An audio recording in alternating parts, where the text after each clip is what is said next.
أعوذ بالله من الشيطان الرجيم بسم الله الرحمن الرحيم رب اشرح لي صدري ويسر لي أمري واحلل عقدة من لساني يفقهوا قولي فإن كذبوكم فقد كذب رسل من قبلك جاءوا بالبينات والزبر والكتاب المنير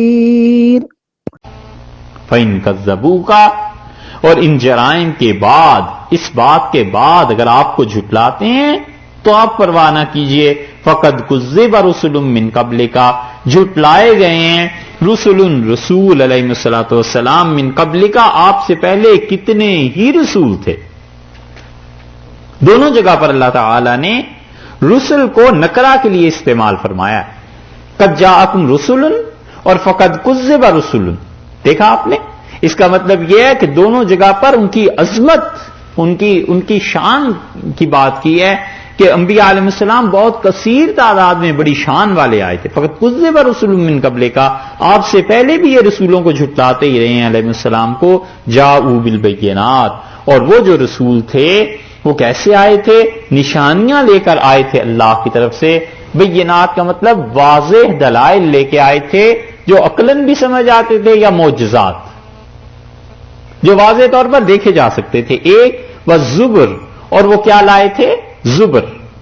زبر جو ہے وہ جمع ہے زبور کی.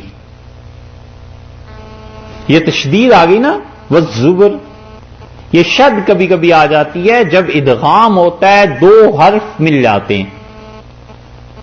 جیسے بھی یدعو تھا نا، تو اس میں دال کے بعد عین ہے نا، تو اس وجہ سے وہ ہو گیا. جیسے لفظ اللہ ہے، لفظ اللہ میں دو لام مل گئے.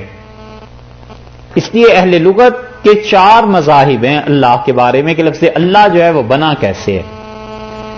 یہ اس کے آغاز میں بیان کر دیا تھا. اس میں سے ایک رائے اہل بصرہ کی یہ بھی ہے کہ وہ کہتے ہیں اصل میں یہ الہ تھا، اللہ کے لیے استعمال ہوتا، اور الہ تو کامن ناؤن تھا، کوئی بھی خدا، اور اس کو جب اللہ کے لیے پراپر ناؤن بنایا ہے تو اس پر ال کا اضافہ کیا گیا کہ الالہ. تو الالہ پڑھنا ذرا سا دشوار تھا، تو وہ 2 لام آپس میں جب ملے تو وہ اللہ بن گیا.